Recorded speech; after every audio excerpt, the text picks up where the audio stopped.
기도하시겠습니다. 자비하신 하나님 아버지, 변함없이 쓰인 은혜와 사랑에 감사드립니다. 오늘도 그 은혜를 힘입어 하나님께 나아가오니 주님과의 사귐의 복을 풍성히 누리게 하여 주옵소서. 주 예수 그리스도의 이름으로 기도하옵나이다. 아멘. 찬송가 312장 찬양하겠습니다. 찬송가 312장입니다. 312장 함께 찬송하겠습니다.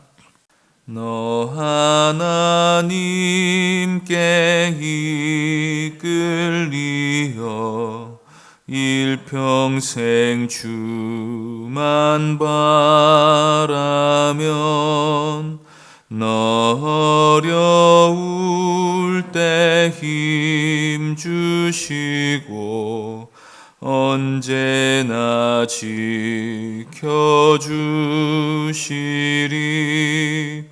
주 크신 사랑 믿는 자 그 반석 위에 서리라. 너 설레는 맘 가다듬고 희망 중 기다리면서 그 은혜로신 주의 뜻과 사랑에 만족하여라. 우리를 불러주신 주 마음에 소원하신다. 주 찬양하고 기도하며 내 본분 힘써 다하라. 주 약속하신 모든 은혜 내게서 이루어지리라. 참되고 의지하는 자 주께서 기억하시리. 아멘.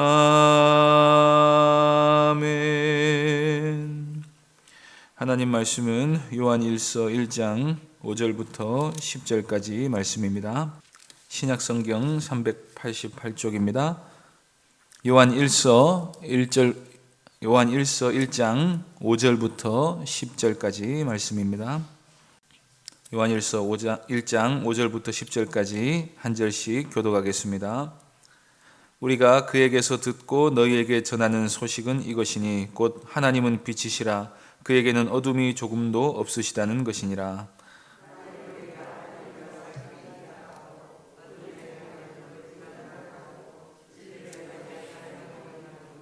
그가 빛 가운데 계신 것 같이 우리도 빛 가운데 행하면 우리가 서로 사귐이 있고 그 아들 예수의 피가 우리를 모든 죄에서 깨끗하게 하실 것이요.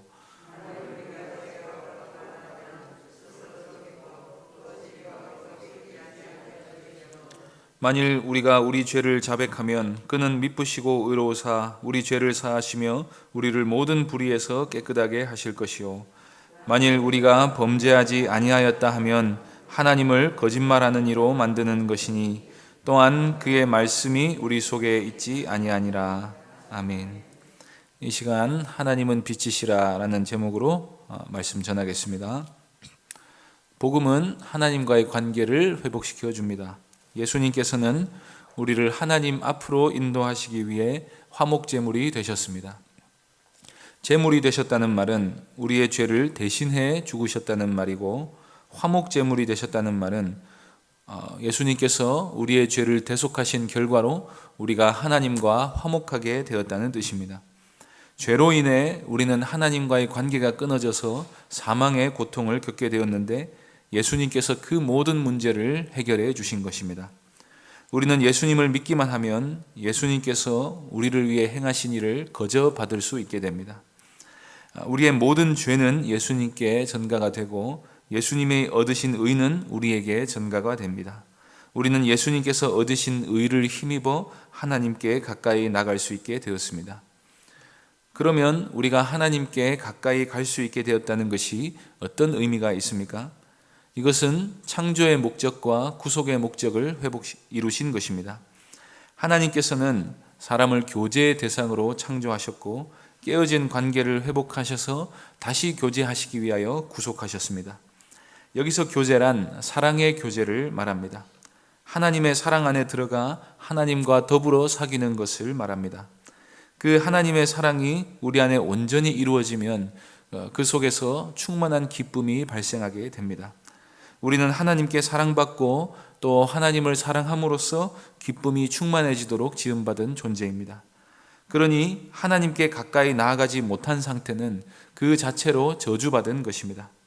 하나님의 사랑을 저버린 사람은 사망의 고통을 겪게 됩니다. 예수님께서는 내가 온 것은 양으로 생명을 얻게 하고 더 풍성히 얻게 하려는 것이라고 말씀하셨습니다. 우리는 하나님께로 가까이 나아갈 때 생명과 기쁨을 충만히 누릴 수 있습니다. 사람은 하나님과 교제하는 존재로 지음받은 것이고 그 하나님의 뜻을 따라 살 때에 충만한 행복을 누리도록 지음받은 것입니다. 그런데 이단은 이 사귐을 방해합니다. 우리는 오직 예수 그리스도를 통해서만 하나님께 나아갈 수 있습니다. 그런데 이단은 예수님에 관한 사실을 왜곡시켜 버립니다. 진리를 거짓말로 바꾸어 버립니다. 복음에 관한 사실들을 비틀어 버립니다. 그런 잘못된 사실을 믿는 믿음으로는 죄 사함을 받을 수도 없고 하나님과의 사귐도 누릴 수 없습니다. 그래서 사도 요한은 이단들의 거짓말을 바로잡으려고 합니다. 우리가 하나님께 가까이 나아갈 때는 반드시 진리 안에서 그리해야 하는 것입니다. 성경을 의도적으로 잘못 믿거나 거짓에 미혹되어 진리를 따르지 않으면 그 잘못된 사실을 가지고 하나님께 나아갈 수 없습니다. 거짓 복음으로는 성령께서 역사하지 않으시고 아무 죄사함의 효력도 없습니다. 그래서 복음을 믿는 사람은 하나님이 누구신지 바르게 알아야 합니다. 복음의 빛 아래에서 성경이 말하는 그대로 하나님을 이해해야 합니다. 먼저 알 것은 하나님은 빛이시라는 것입니다. 요한은 이 말씀을 예수님께로부터 들었습니다. 빛이 무엇입니까? 빛은 우선 밝음입니다. 빛이 비추이면 어둠이 물러가고 장소가 밝아집니다. 빛이 있으면 사람이 볼 수 있게 되고 길을 갈 수 있게 됩니다. 사도 요한은 이 빛이 어둠을 밝힌다는 의미에서 하나님은 빛이시라고 말합니다. 하나님께는 어둠이 조금도 없으십니다. 여기서 요한이 말하는 어둠이란 죄악을 의미합니다. 하나님은 죄가 조금도 없으신 분이십니다. 하나님은 죄로부터 완전히 떠나 계신 분이십니다. 하나님은 완전히 의로우신 분이시고 아무런 허물이 없으신 분이십니다. 찬란한 태양이라도 자세히 보면 어두운 부분이 있습니다. 태양의 표면 온도는 6,000도 정도인데 흑점은 4,000도까지 떨어지는 부분이라고 합니다. 그래서 사실 흑점도 밝은 부분이지만 상대적으로 태양의 다른 부분에 비해 어두워 보이는 것입니다. 그런데 하나님께는 그런 것도 없습니다. 야고보의 표현에 의하면 하나님은 회전하는 그림자도 없으십니다. 하나님께는 흑점이 없습니다. 하나님을 보면 우리는 그분은 어둠이 조금도 없으신 찬란한 빛이라고 말하게 될 것입니다. 그래서 하나님이 빛이시라는 말은 하나님은 죄가 없으시고 완전히 거룩하신 분이라는 뜻입니다. 거룩하신 하나님은 죄로부터 멀리 떠나 계시고 죄를 미워하시며 죄를 반드시 심판하시는 분이십니다. 복음은 여기서부터 출발합니다. 하나님께서는 죄를 반드시 심판하시는 거룩하신 하나님이시다 하는 선포로부터 복음이 시작되는 것입니다. 그러므로 하나님이 빛이시라는 사실을 알지 못하고서 예수님을 바르게 믿는 길은 없습니다. 하나님이 빛이시라는 말은 어둠이 없으심과 동시에 어둠을 비추시는 분이라는 사실을 함께 말해줍니다. 하나님은 어둠을 드러내십니다. 하나님은 사람들의 죄를 드러내십니다. 하나님을 만난 사람은 자신이 죄인이라는 사실을 보게 됩니다. 하나님이 빛을 비추어 우리의 추악한 모습을 보게 해주시기 때문입니다.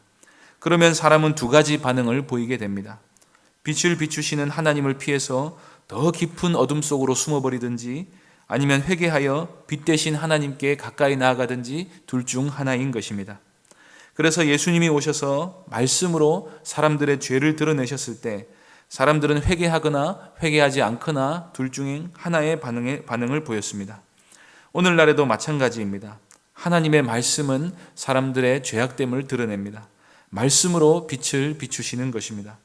그러면 그 말씀에 의해서 우리는 우리의 본 모습을 보게 됩니다. 그리고 하나님이 우리를 만나러 오시면 우리는 우리의 본 모습을 처절하게 보게 되는 것입니다. 그런데 이단들은 하나님이 죄를 전혀 가까이 하지도 않으시고 죄를 미워하시고 죄를 드러내시는 분이라는 사실을 간과합니다.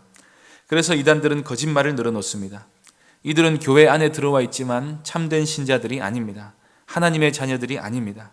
그래서 이들은 신자처럼 보이지만 가짜 신자들입니다. 알곡이 아니라 가라지들입니다. 이런 가짜 신자들이 자기 스스로를 속이며 여러 거짓말들을 믿습니다. 첫째로 가짜 신자들은 하나님과의 사귐이 있다고 말하지만 어둠 가운데 행합니다. 빛이신 하나님을 만나서 하나님 앞에 사는 사람은 죄를 함부로 지을 수 없습니다. 그런데 하나님을 만났다고 말하면서 회개하지도 않고 죄를 끊어내버리지도 않고 하나님의 뜻대로 살려고 하지도 않는 사람은 도무지 하나님을 만난 적이 없는 사람인 것입니다. 빛이신 하나님을 만났다는데 거룩하신 하나님을 보았다는데 그와 동행한다는데 어떻게 하나님이 미워하시고 심판하실 죄 가운데 계속해서 살아갈 수 있겠습니까? 하나님을 만나면 전에 우리를 괴롭혔던 죄로부터 벗어나야 됩니다. 그것이 정상입니다. 그런데 어떤 사람들은 음행이나 우상숭배나 물신숭배나 마음의 완악함과 악독에 계속해서 머물러 있으면서도 예수님을 믿으니 죄 용서 받았다고 말합니다. 그런 사람은 겉으로 신자 같아 보일지라도 사실은 가짜입니다. 둘째로 가짜 신자들은 자신에게 죄가 없다고 말합니다. 죄인이 아니라는 것입니다. 빛이신 하나님께서는 우리가 죄인이라는 사실을 드러내십니다.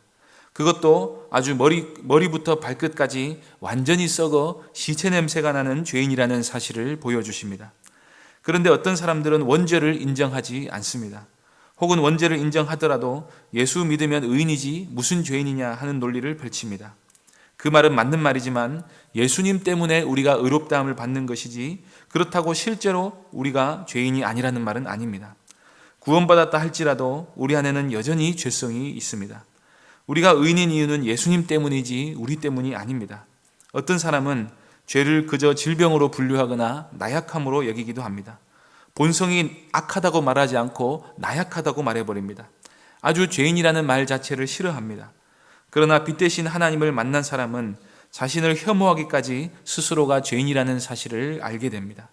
그러므로 스스로를 죄인이라고 인정하기 싫어하는 사람은 하나님을 만난 적이 없는 가짜 신자가 분명합니다. 셋째로 가짜 신자들은 범죄한 적이 없다고 말합니다. 십계명을 어긴 적이 없다고 합니다. 율법을 다 지켰다고 말합니다. 자기는 선하고 착하게 살았기 때문에 구원받을 수 있다고 말합니다.